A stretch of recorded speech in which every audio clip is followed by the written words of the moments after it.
Before we start talking about what's going on with ergonomics, we'll talk about a few things that have gone on with me so you understand the perspective.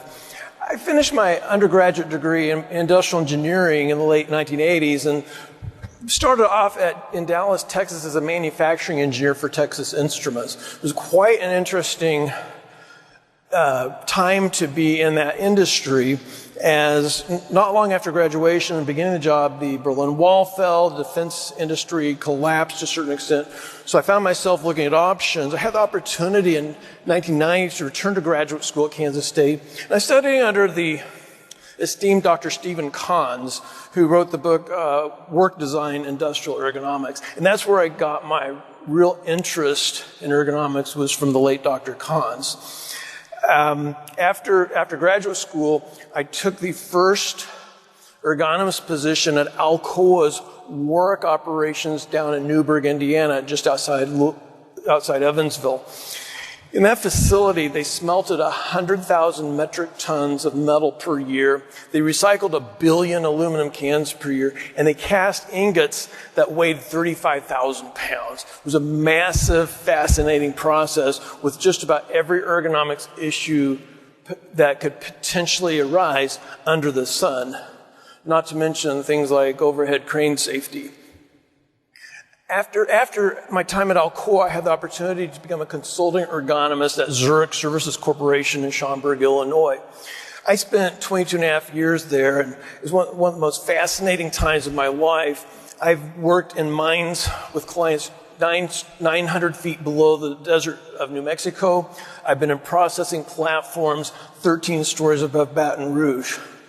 I've been to Bowling Green, Ohio. I've been to Berlin. I've been to Bucharest, Tokyo, to Torino, to Tucson, to Topeka. So I've had the opportunity to work with some of the most fascinating, well-known companies in the world, and some that aren't quite so well-known, and some really good Ohio-based companies as well. In 2017, I started my own company, QP3 Ergo Systems. Since then, I've had the chance to really do some different things. I invented a product to help reduce needle sticks for hotel housekeepers, increase their safety. In my free time, I'm on the program committee for the Applied Ergonomics Conference. I am board member of the Society of Casualty Safety Engineers outside Chicago, of the Chicago area. And I am the Scoutmaster for Troop 32 BSA Scouting in West Dundee, Illinois.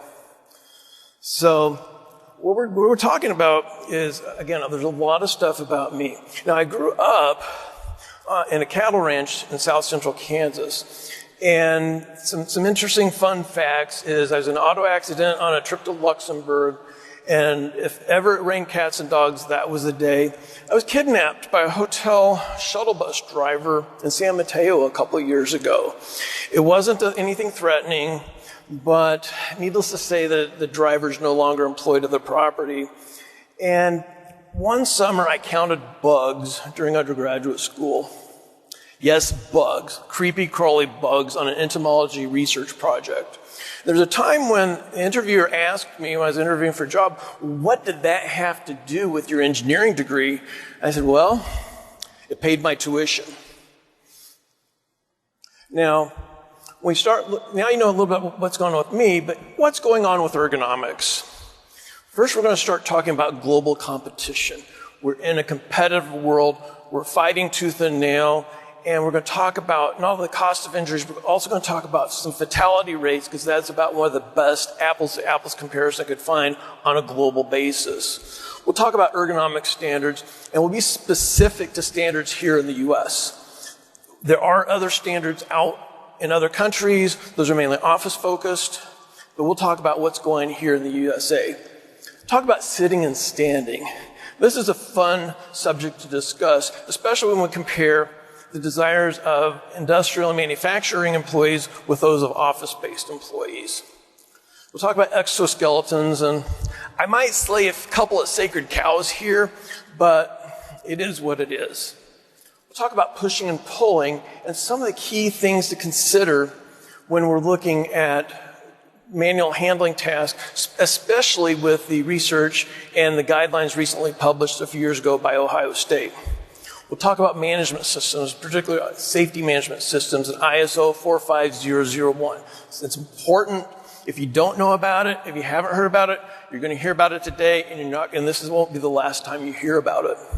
We'll also talk about prevention through design, which is a component of ISO 45001. Then we'll go into capacity versus demands as far as employee capacity and job demands. This is going to be another fun subject where there is some discord, there's some conflict within the world of ergonomics, but that's okay. We're going to talk about that in a professional and positive manner. We'll talk about artificial intelligence and machine learning. And with that is which jobs lend themselves to artificial intelligence and machine learning, which ones don't. And then we'll talk about how companies can succeed by addressing ergonomics issues via applying business metrics to improvements and recommendations. Now, if we start looking at the direct costs of work-related musculoskeletal disorders, I worked for a commercial insurance carrier for 22 and a half years. We knew the numbers upside down, left and right. And with soft tissue disorders, most cases are going to be below most deductibles. The average lost time case we found for soft tissues ran about $23,000 to $25,000. Now those numbers were taken from about 100,000 case file where we took 5 years of lost data of lost time cases and crunched the numbers, and what are the average lost time cases for soft tissues? That's about 23,000. And these occur over time, as you know. They're a hit to the bottom line because, again, these cases are not hitting that deductible. So it's all on the responsibility of the company to take care of that deductible. So average frequency of these soft tissue cases runs about 40%. Lost time closed soft tissue cases, about 40% of all workers' comp cases. The average severity is also about 40%, i.e. severity means claims cost. The average claims cost of all workers' comp cases, about 40% relates to soft tissue injuries and illnesses. So it's a big issue. And we start looking at the cost of these illnesses and injuries versus deductibles. Again, a single $23,000 to $25,000 lost time soft tissue claim is not going to hit that deductible. So again, it's the responsibility of the organization to cover those costs. So now we're going to start looking at it from a different perspective. What is the financial impact? What is the impact on the organization? For example, if you have a 10% profit margin, you've got a $25,000 claim, where's that money come from? It doesn't grow on a tree. You can't dig, buried treasures, few and far between. You have to find something, you have to earn it. You earn it through sales, you earn it through service, you earn it through production. And so if you have that $25,000 claim and a 10% margin, you have to manufacture another $250,000 of product or services to earn that money to pay that claim.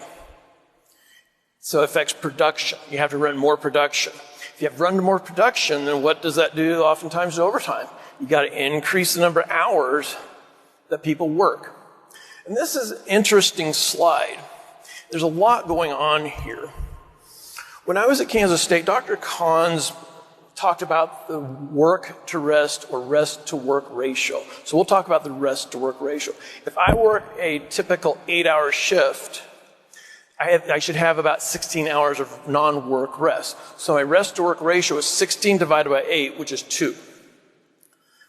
But if I decide I need to I'm asked to work another half shift, say, we need to run some more production, I work 12 hours and I rest 12 hours. So that rest to work ratio has gone from 16 to 8 to 12 over 12. So from 2 to 1 to 1 to 1. Now, what if I work a double? If I work that double, that work to rest to work ratio goes to 16 hours of work to 8 hours of rest, so it's 0.5. So 8 hours of rest, 12 hours of work. And the slide shows, the graph shows an actual trend line I was able to see at a customer where they correlated number of hours worked with soft tissue injury rates. Direct linear correlation. It was uncanny how close that was. Now, the hours worked or overtime does not just count for the hours a person works at in your operation. I work in many industries where people have second, third, fourth jobs. Listening to Anthony Minoz yesterday, he talked about his mother working in the fields in California and working in canning and packing plants. When I was a kid, growing up on the farm, we farmed, and then my dad drove school bus. He did carpentry in the winter months, and when times were tough, he would go into Wichita and he would take a third shift at one of the aircraft factories. He would tell stories about riveting the insides of the fuel tanks of B-52 bombers. So I know what work is. And in my experience in my professional career, I'm working with, for example, housekeepers in California. One person in particular, she's 68 years old. She cleans rooms during the day, in the early hours of the day, from about 8 to about 2. Now, housekeeping is one of the most physically demanding jobs out there. California actually considers it a high hazard occupation. So after she's done cleaning house, she goes home, she takes care of her adult kids and grandkids for a few hours, and then when they're all settled in and taken care of, she goes to her other job, which is taking care of homebound elderly patients. Now, if you're familiar with OSHA's area of focus on lifting and patient handling, nursing care and caregiving are, again, focus occupations. So here she is going from a high hazard occupation job in the morning to another high hazard occupation in the evening. So we don't control what people do off shift, but they're still stressed in their bodies. So what we have to do is focus as best we can on what people are doing on the job with us and coaching them in good work practices, good use of appropriate tools, use of appropriate equipment, etc. Now we're talking about, change gears a little bit and go into the global competition. We don't always know who's going to try to steal our Easter bunny. And we're talking about who competes. We're going to talk about who we compete with. And the best apples to apples correlation I could find is fatality rates that are reported. We'll talk about the US, we'll talk about other nations and regions of the world. Over time, overall in the US, we have about a 5.5 per 100,000 employee per year fatality rate. Too much. If we look at our partners in the EU, their rates range from 2.2 to 7.5. If you average it out, it's probably pretty close to our 5.5. We go south to Latin America, their fatality rate is 13, about a little bit over double North America and Europe. That's pretty high. Now we go to China.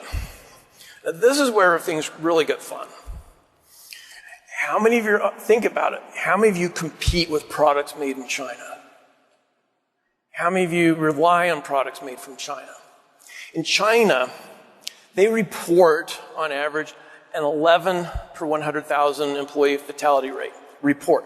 Now, understand that they have different reporting requirements. If I operate a Chinese-run, Chinese-owned company over there, I don't have to report an incident until I kill 3 people.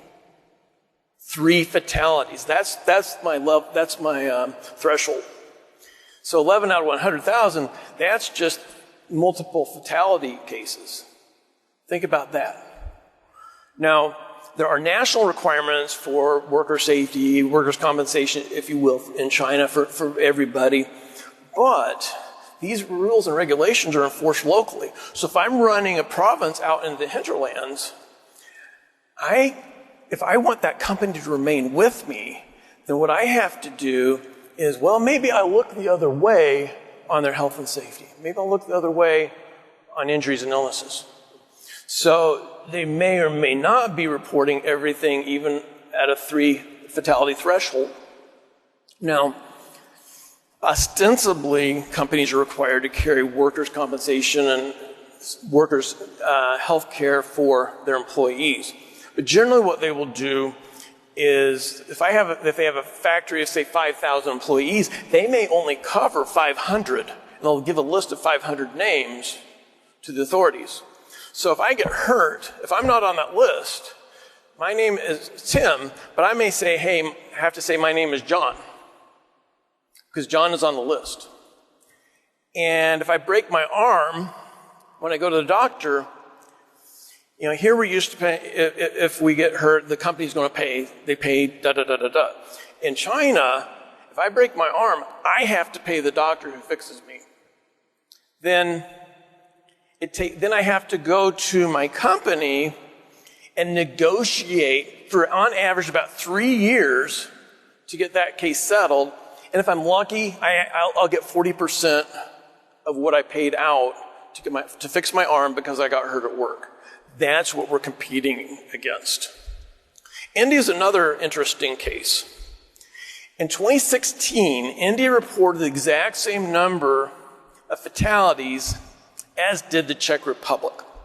So India, with 1.3 billion plus people, reported the same number of cases as Czech Republic with 10 million people. 1.3 billion, 10 million. Very interesting. Very interesting. That's what we're competing against. That's what we have to look at, how we're operating our business, how we are taking care of our people. And when we get towards the end of the session, we're going to talk about using business metrics to make things better, keep our employees safer, and actually improve our operations. That's a really fun part of the session. I'm going to spend a little bit of time talking about U.S. ergonomic standards. We'll start it with the General Duty Clause. We'll go to the 94 Cal OSHA Ergonomic Standard for General Industry, the rescinded 2000 Federal OSHA Ergo Standard. And then we'll talk about one you may or may not be aware of, but the occupationally specific 2018 Cal OSHA Hotel Housekeeper Musculoskeletal Injury Prevention Program, or MIP standard. That's a mouthful. We're just going to call it MIP from here on out. If we look at general duty, again, you hear ad nauseum, again, furnishing a place of employment free from recognized hazards that are causing or likely to cause death or serious physical harm. And soft tissue injuries and illnesses are considered serious physical harm. Now, there's more. Sometimes we focus so much on the company's requirements, we fail to realize employees also have obligations to comply with occupational safety and health standards and rules, regulations, and orders regarding their own actions and conduct. So, in a nutshell, simplified, employer, okay, maintain a workplace free of recognized hazards. Employee, follow your safety rules, regulations, and instructions. It's a two-way street. It's employer and employee. Sometimes we forget that second part. Now, Cal OSHA 94 implemented an ergonomic standard for general industry. And their rule is you have two similar medically diagnosed soft tissue injuries or illnesses. And the interesting piece here is diagnosed within a 12-month period in the same facility for people doing similar tasks. And I'm going to back up just a smidge to the 12 months.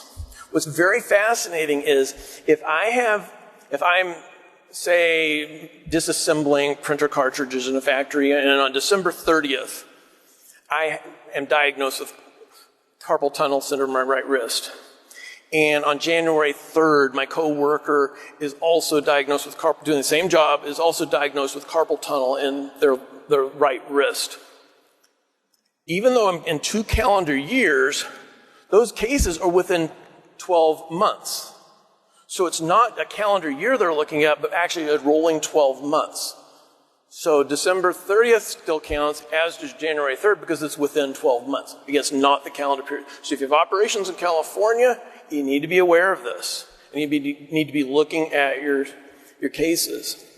In 2000, federal OSHA instituted what we ergonomists quietly and somewhat sarcastically called the Ergonomist Full Employment Act, the 2000 Federal Ergonomic Standard. There were specific identified risk factors. Companies were required to address those risk factors. And one of the more controversial components of that standard was the change from a federal fiat of restricted workday compensation rates and terms of compensation, as well as lost workday compensation, which superseded what the states had and was a higher level. So what happened then is in 2001, after the new President Bush, George W. Bush was inaugurated, after GOP Congress was inaugurated, the Congress, through special resolutions, rescinded that standard. Now, the rescinding legislation stated that any future ergonomic standard had to be substantially, significantly different than the 2000 standard. So keep that in mind when we talk about this next standard from California. The 2018 Cal-OSHA Hotel Housekeeper MIP standard is occupationally directed, focused specifically on housekeepers, because Cal-OSHA, based on injury illness rates, says that housekeepers are a high hazard occupation. Cal-OSHA says that they have the highest rates of soft tissue disorders in the state. Frankly, from my experience of working with multiple properties all across the state from north to south, the rates are probably being underreported. Injuries are being underreported. I've spent too long in the field to see some of the injuries being announced, 367 days without an injury. Bull. I don't believe that number when I go to a property. People are not reporting stuff. So the Cal-OSHA standard requires annual assessments, requires annual training of every housekeeping task, of every housekeeper, of every housekeeping supervisor, manager, and general manager. Requires a written program, a MIP program that's supposed to be updated every year. Requires properties to make improvements to the work that is being done, to the processes, to the task, what's work practices, tools, and equipment and procedures. Cal-OSHA also has a reporting requirement. Properties must provide records to the state, to the union if the property has a union, or to individual housekeepers within 72 hours of request. So they have 72 hours to provide those records. And so the best approach is for them, I found, is for them to make sure everything is digital. Everything's digitized, so they can just send a digital file of everything to Cal-OSHA, to the union, or print it out in a binder for the housekeepers. But before we go on to this sitting and standing, again, keep in mind, this is occupationally specific. If I were to look a number of years out into the future, my gut is telling me that that is potentially where we may see ergonomic standards go, occupationally specific standards. We already have some guidance for meatpacking, we have guidance for nursing home, retail grocery, etc. That's roughly what I see coming down the line. All right, sitting and standing is interesting. We'll talk a little bit about successful meetings layouts, but before I get to that point, I want to talk about when to sit, when to stand. Our bodies are not meant to sit all the time. We're not meant to stand all the time. We need to mix it up. What I find fascinating is whenever I go into an office environment, and I led the sit-stand ergonomics effort for the $500 million Zurich North America headquarters project in Schaumburg, Illinois a few years ago. If I'm an office employee, I want to stand. But you know what? I've also worked with manufacturing clients who are dealing with grievances because they were asking their employees to go from seated work to standing work. So basically what I'm seeing is if I'm an industrial employee, I want to sit. If I'm an office employee, I want to stand. So everybody wants what the other has, which is pretty interesting. This next slide, very fascinating. I've learned this at the 2019 Ergo Expo in Las Vegas. Is interesting. We have meetings for communication and to reduce conflict and aim for a better chance of a successful resolution. Avoid square tables or rectangular tables where people are looking directly at each other. Oval tables sort of soften that edge so people are more shoulder to shoulder, more at an angle, and so there's less direct opportunity for direct confrontation.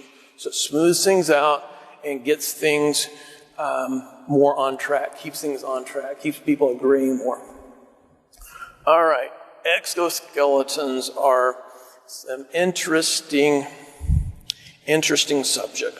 We're going to talk about a few key points from recent ErgoX. We'll talk about exoskeletons. We'll talk about some of the challenges about exos, some successful and appropriate uses for exos. And then we're going to discuss a few things about whether exos can actually prevent injuries and illnesses. So, what's going on? So ErgoX, this is a group of academics and industry leaders who are studying and working on exoskeletons 24/7. I think they probably dream about exoskeletons at night if they sleep. But the key points is these researchers and scientists are not sure about the effect on people's metabolic demands. They don't know necessarily what's going on. The fit of an exoskeleton is complex. Think about it. I'm 6'3", I weigh about 195. Not everybody's 6'3" and weighs 195.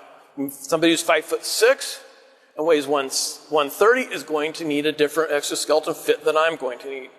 Men are proportioned and shaped differently than women are shaped and proportioned. So we have to take those into consideration. Gender differences, physical stature differences, girth, etc., etc., etc. So anthropometrics is a big piece. Exos take some time getting used to. It's not like you can jump in and just go. Think about learning how to ride a bicycle. Think about last time you drove a rental car that was different than your vehicle. It takes a little bit of time to get used to. The other piece is that exoskeletons need to be compatible with off-the-shelf PPE, tools, and equipment. Because if I'm running say a driver and I cannot hook into that driver or hold that driver securely, then I've created some other issues. Now, one place where exos are more promising, think about it, and I'm going to date myself here. Growing up, I used to watch The $6 Million Man and The Bionic Woman. Medically necessary, medically helpful bionics or robotics or exoskeletons. That is a good place for them. That's a really good place for them. Some of the challenges with exoskeletons, and think back to the discussions we've been having for the last 30 years about back belts, the abdominal support belts. Are employees going to overestimate their abilities with the exoskeleton? Are they going to over-rely on the exoskeleton, think, hey, gee, I can do even more. I'm just going to let the exo do everything. Our physical stress is going to be transferred elsewhere. And I'm going to set the clicker down for a moment because what's happening is if I am operating a drill and I'm working up here and I've got my shoulder supported, if my shoulder supported and static, am I now placing more stress on my hands and wrists? If I have a shoulder harness, am I now transferring stress from across my shoulders, across my upper body? Am I concentrating that physical stress on my low back or on my hips or other joints of the body? Are my muscles going to atrophy because I'm relying too much on the exo? Frankly, those are important questions we need to answer before we all go out and buy exoskeletons and implement them into our processes and procedures. Now, successful use of exoskeletons, spacesuits. Think about it. We're in zero gravity. We can't. It's not like we can manipulate things. That's a great opportunity. I have a good friend, Joe Geisinger, who lives in Austin, Texas. He has his own robotics company, and they make robots that do things that are dangerous that people shouldn't be doing. It's a great opportunity for robotics, for equipment. Again, things that are physically stressful. There are not necessarily exoskeletons, but there are assist devices that people use in the automotive industry. So there's a lot of stuff out there that we can use exos or technology for. But again, in the medical world, that's where prosthetics, that's really where we say, you know what, let's just go for it. But in the industrial world, we need to be careful. We need to let the research take effect. We need to let the research be completed and published. We just do not know whether exos are going to prevent injuries and illnesses. We have to be careful. So we don't want to cause problems unnecessarily that we didn't anticipate. We're going to take a quick shift now. We'll talk about pushing and pulling guidelines. And forever, it seems, we've been looking at the Stover, Snook, and Cirillo tables.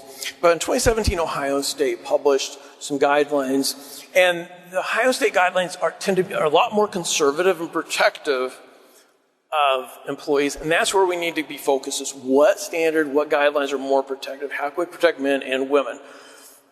In general, on average, women have about 2/3 the upper body strength that guys do. And, you know, some women are going to be stronger than some guys, vice versa. It's just how our bodies are structured.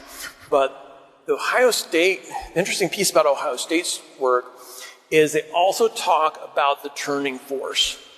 And think about it. If I'm pushing a cart, that's one thing, my back is straight. If I'm pulling, well, you can sort of see me turning, I'm torquing, I'm twisting, got shear forces going on, I have more stress on my spine. So Ohio State looked at that, and to be more protective, think of it, if I'm turning a cart, you can sort of see my spine twist a little bit. They're taking that into account. So shear forces are going to significantly increase the stresses on the spine, increase the risk for damage.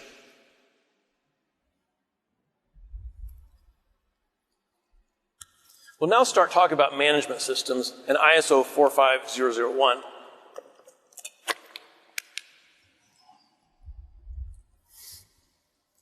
So what is it? ISO 45001 is a recognized safety and health management system. It talks about it provides a guideline and guidance for leadership and culture in the safety efforts and safety program of a company. ISO 45001 includes discussions and requirements for employee participation and consultation and involvement.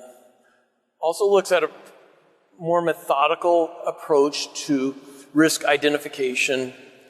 And then the last component, which we're really going to focus on a lot more now, is design and development, or PTD. So keep that in mind. Remember, jot that down, PTD, because you're going to hear more about that. So what is PTD? Prevention through design. We're going to talk about it. We'll also discuss how it's going to affect folks, also how we do PTD. We'll show some examples. All right, so prevention through design. What is it? Essentially, PTD, or prevention through design, skips the traditional administrative controls, the stretching, the rotation, the lifting training. How many times you say, well, lift with your knees, not with your back, but if I have an object that's placed on the floor, how the heck am I going to be able to consistently lift that without bending at the waist? That's a design issue. Think about it. Look at the photos on the slide. You got people bending to reach the copier printer. You got bending to reach, it's essentially a baggage cart. One of the things that drives me completely nuts is using baggage carts for things other than baggage. Baggage carts are designed for baggage. That's the Myers-Briggs J engineer in me saying, okay, baggage cart is for baggage. The focus should be, through PTD and ISO 45001, is on design and development. That's where we really make the most impact for the least amount of long-term cost. Processes, equipment, material, and people flow. We've got to focus on that process, focus on the system. How do people interact with the process? How do people interact with that system? One thing that's interesting, well, how does it affect me? Well, it looks long-term. Reduces variability in a process and gives you better process control. I don't know if anybody had experience with ISO 9001 against process control. Do we have a good process? Think about pizza. Now, I live near Chicago, and there's some really good deep dish pizza out there. And I had the opportunity a few years ago to work with a client. They were one of these really famous deep dish pizza companies. And we did doing ergonomics assessments at various stores. And so it was all kitchen, back of the house work. So they have this special recipe that every store has to follow when they make the dough. So that the pizza crust from store to store to store to store is going to be consistently the same.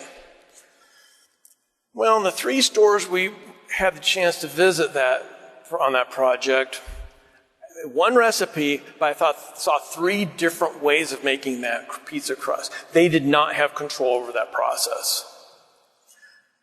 That's the challenge. Now, there's certain fast food restaurants where you go, it doesn't matter where you go to a store in Prague or a store in Peoria, you know you're going to get a consistent burger. It might not be the greatest burger, but you're going to get a pretty consistent product. But again, that consistency, that reduction in variability gives you a better chance for a successful outcome. And how do we do PTD? Now this is a photo I took in Dallas last year. It's actually an Ohio-based company. They're based up in the Cleveland area, and they brought all their engineers and HR folks together in Dallas at one of their facilities for an extended 2-day ergonomics course. That's how you do it. You have training of engineers designing and speccing out equipment and processes. That's how you do it. Formal ergonomics assessment of processes and projects. Not just a cursory look, but before equipment's ordered, before a construction, before one single piece of metal is bent, before one single piece of metal is cut, before anything is screwed into the floor. I had a chance a number of years ago to work on a process in the pharmaceutical industry. It was an $80 million pharmaceutical processing operation where they're making some sort of I don't know what the product was exactly, but it was a pharmaceutical product that we might use in our personal lives. By working with a design engineering firm, prior to construction, prior to anything being set in stone, and looking at how people interacted with the process and comparing those to ergonomics best practices, we found over 6 points in that process that could be improved to reduce the physical stresses to which their employees would be exposed. That's a massive win. And I can guarantee you, if that $80 million piece of equipment had been built and installed without our involvement, we would never have made those improvements, at least not to that extent. So that's what PTD does. We catch things, we catch issues before they become a problem. Now, with all due respect to my mechanical and electrical engineering colleagues, and I can say this, I'm an industrial engineer, but I've got 2 brothers who are electrical engineers. My sister is a mechanical engineer, she's married to a mechanical engineer, so I can talk about engineers. Is for better or for worse, most mechanical, electrical, civil, other engineers besides industrial and manufacturing systems engineers don't take ergonomics classes. So again, they do a great job of developing and designing processes. There usually is a disconnect when it comes to the human and people component. The classic definition of industrial engineering is integrating people, materials, and equipment, and ergonomics for safe, efficient, and comfortable use. Again, we have to include that personal, independent component. I'm going to switch gears now. We're talking about capacity and demands. And by capacity, I'm talking about employee capacity. By demands, I'm discussing physical job demands. We'll talk about some strategies for success, the capacity of an employee. We'll talk about job demands. And yes, there is conflict between the 2 schools of thought. And basically, the 2 schools of ergo thought are demands and capacity. Think about it. Demands are job demands. Capacity is what a person can do. Now, ISO 45001 and prevention through design, as I've just been discussing, say, hey, we need to focus on the design of jobs, the demands of jobs. Now, if we go back to employee capacity, we're like, we go back to what's focused on the person, on the body, administrative controls, the rotation, the focus on the body, stretching, physical therapy, proper lifting training. Challenge is those all have their places. They're all important. However, they're not going to be beneficial or good for long-term success by themselves. Employee capacity cannot stand alone long-term on its own. It's not mutually exclusive to job demands. And job demands focus on the process, interaction of the person with the materials, equipment, etc. It's the longer-term option and the best approach for long-term success. If you look at the photo on the slide, I can stretch this individual left, right, up, down, sideways We can do physical therapy. We can rotate. But at the end of the day, he's still bending. We've done nothing about why he has to bend. So focus on process, interaction with equipment and materials. That job demands approach says, hey, let's look at why he has to bend. What can we do so he does not have to bend quite so much? Then we're making progress. Then we're getting somewhere. That's what we're aiming for. So these schools of conflict, these schools of thought often clash. Job demands, capacity. Again, there's a place for both, but they're not always going to work on their own. They have to work together. And that's just a part of the communication process. It's a part of working with folks. I work with engineering-based ergonomists. I work with physical therapy-based ergonomists. There's a place for everybody. We have to talk. We have to work together. So we have to avoid that conflict. Again, addressing the demands of the task is significantly more effective over the long term. And again, you get process control. Think about it. You want process control. You want less variability in how people do the job. So at the end of the day, you have more consistent quality product, less chance for errors, et cetera, et cetera. So you're going to control your process. Then you're starting to get into your business metrics where you have more consistent control of your process. You have happier clients, happier consumers, happier guests, depending on your industry. Artificial intelligence and machine learning has just taken off in the last 8 or so years.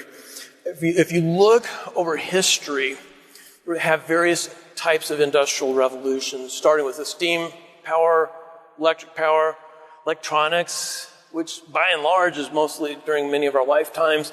Now we've got AI, artificial intelligence, and machine learning. It's had rapid growth since 2012, mainly due to graphical processing, cloud storage, and what's called big data. We start thinking about artificial intelligence and machine learning. What's going on? Think about it. I've been working as an ergonomist since 1992, and I'll call it was like big muscle issues generally. But then when I start getting into packaging operations, inspection operations, in my consulting years, what we're seeing is a lot of opportunity for human error. Human visual error rates are significantly greater than machine inspection. And so actually in a lot of industries there has been machine inspection for many years. It's a great opportunity to reduce the error rates and improve your overall quality. Think about your routine tasks, your boring tasks. And again, I do a lot of work in pharmaceutical, and think about it, there's certain operations and processes where they might need to make sure that the vials are clean. I don't know about you, but if I get sick and I need medicine, I want clean. I don't want any impurities. The human eye is not going to catch impurities that a machine will catch. That's a good use for AI. Looking for patterns, dangerous tasks. Which I mentioned that a little bit earlier. We were talking about exos and things, and my friend, they build robots for things, and robotics is a good example. Remote operated vehicles. Think about the original, the Mars rover. That's an early robot. Nobody could get up there. But you send a machine, it'll do the exploring. Managerial tasks. Think about.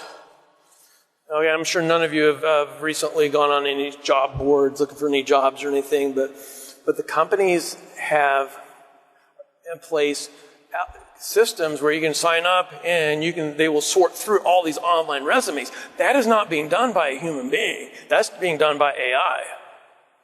Also, that sort of machine learning and AI provides a lower operational cost. If you have 10,000 resumes to sort through, how long is it going to take a group of HR folks in recruiting or recruiters to go through? That's a lot of manpower. So that's a lot of labored hours. So again, AI can reduce operating costs. Now we're going to switch gears a little bit into succeeding with business metrics because important things get measured. And we'll talk about how improvements affect some of the important things. And really, when it gets down to it, this is how we compete. Remember I was speaking earlier about our friends in other countries. Maybe they are not our friends, but we'll call them friends today. And again, we've got to compete. We've got to do everything we can in an EH&S world to help our number crunchers, to help our businesses thrive, profit, and succeed. Because again, competition is cutthroat, and there are ethical and moral obligations that we take on ourselves that other countries do not place on their companies.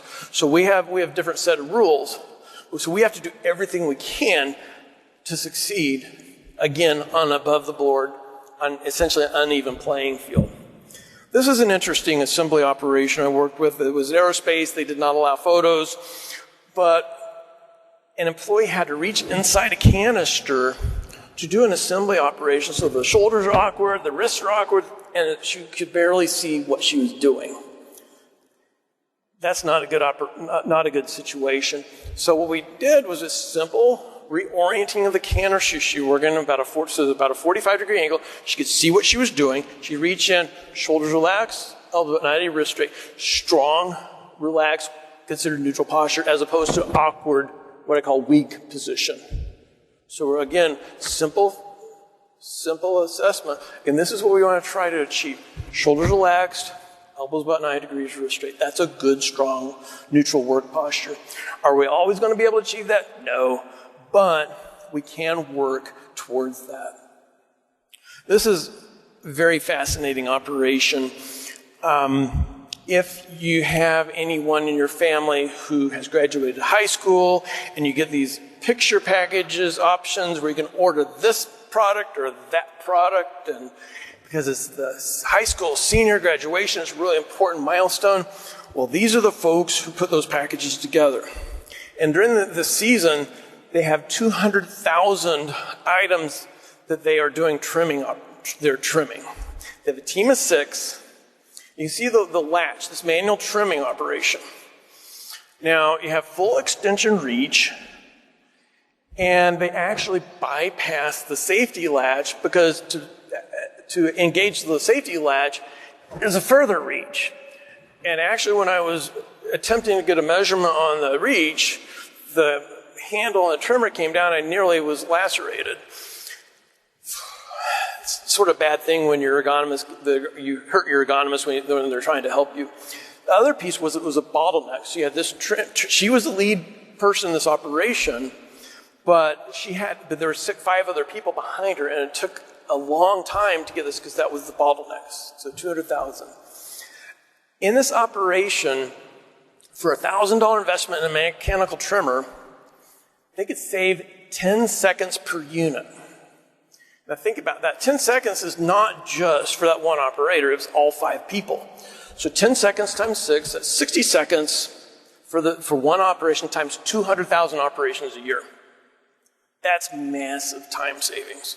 Say a 30-hour overhead per person, $30 per hour overhead rate, that's massive. That is addressing an occupational health and safety issue, MSD issue, and you're gaining labor savings. That is a business metric. That is good. Inbound fulfillment center is distribution. And this is fascinating. It was a third-party fulfillment center. So a major e-tailer said, this might be an interesting business to get into. So what they decided to do was they have massive numbers, like half a dozen or so distribution facilities across the country. So they distribute for high-end chocolate, cosmetics companies, online pharmacies. So even though you could go to the local pharmacy, if you wanted to order it, you could also order it online, especially if it's something that you didn't want other people seeing you order. They would order that. You could do that. But they had handheld scanning operations. So every item going to this one process, and this is a garment inbounds, garments. Every item, beep, beep, beep, handheld scanner. And look at my wrist. Every item going in. They had 10 employees. It was a bottleneck. They just couldn't get enough product through. Awkward positions, stress on the body, had a high repetition. So after I worked with them for a while, we said, well, probably look at changing the scanner. Can you go to a flatbed scanner? They went to a flatbed scanner. It was by the time we wrapped up, it was privately held, and they said they were only willing to admit to a 10% productivity gain. Honestly, I believe that productivity gain was much greater, but 10% improved productivity improvement. So instead of 10 employees, technically they got an 11th for free for the price of those flatbed scanners. They also got better posture, reduced risk to the upper extremities. Win, win, win. So when you look at it and ask the question, what's going on with ergonomics? There is a lot going on with ergonomics. We talk about the global competitive environment and who we're competing against. There's a lot of talk about other countries, and commerce, things are slow right now, but they're going to come back. And how are we going to compete? How are we going to win? Look at the emerging technology, artificial intelligence, robotics. Look at things like simple things as pushing and pulling. Look at ergonomic standards out there. The world is changing. There's a heck of a lot going on in the industry, heck of a lot going on in the field. And we have to keep our eyes open. We have to ask questions. And again, if you have any questions, please let me know. I am available, Tim Pottorff on LinkedIn. If you have questions, my phone number is available. For the people in the room, I do have business cards. And Spencer, the Ergo Lab, he likes to post periodically on my LinkedIn page talking about good ergonomics as well. So thank you all very much for your attention and your participation. Do we have some questions? We did, Tim. Thank you very much. And from the 1,000 plus participants this afternoon, you did get a shout out from former colleagues at Zurich. Oh, thank you. Yes. Hey everybody. Thank you. Okay, early on in your chat, I think you discussed about you creating a needle stick prevention device. Did you mention that? Yes, I just briefly. It's a simple plastic tool called ErgoTug. And we actually are next month we will actually have the full USPTO patent design patent on the product. But it's a piece of plastic that you can actually use to stick underneath, to tuck the flat sheet under the mattress with just a slight lift, so that instead of sticking your hands and finger underneath, you can actually use the tool. And again, in the world of ergonomics, the best practice is that you use, hands are inefficient, you stress them out, you want to use a hand tool, you want to use a power tool. This is one of the first hand tools that actually can be used to tuck sheets. Excellent. And the name of it again, one more time. ErgoTug. And can it be found on Amazon or ergotugtool.com. Excellent, excellent. Joe asks for any apps or resources specific to job safety observation, and again, specific to ergonomics. Do you know of any? There are various apps out there. NIOSH has an app that you can use for the NIOSH lifting equation. Frankly, on some of the specifics for Cal OSHA, I create my own apps. From the Cal OSHA Hotel Housekeeper MIP work, I've created my own app to do assessments. So you can actually go online and find a few things out there. You've got, for tools, you've got strain index, which looks at the risk for injury to the upper extremities. You have rapid upper limb assessments. You have rapid entire body assessments. Those are some of the tools out there as well. Okay. There was a lot of discussion in the chat about sit-stand desks. Yes. And there was the question what you think about under-the-desk bikes and ellipticals. Okay, very interesting question. And I'm surprised I was not asked about ball chairs or treadmill desks. But generally, it's about focus. The human brain can actually focus only on so many things at once. And so we need to ask ourselves, are we focusing too much on elliptical and moving, and are we actually focusing on work? Almost like distracted driving. Just about distracted typing. And actually, if I may, a couple of years ago I was at a client as a major online pay system, we'll leave it at that. And I saw an individual who had one of the treadmill workstation desks. And the treadmill's going. She's on a conference call and she's tapping on her computer. So she has one foot on the outside of the belt here, left foot, right foot on the outside of the belt here. She's tapping on the computer and she's on her phone.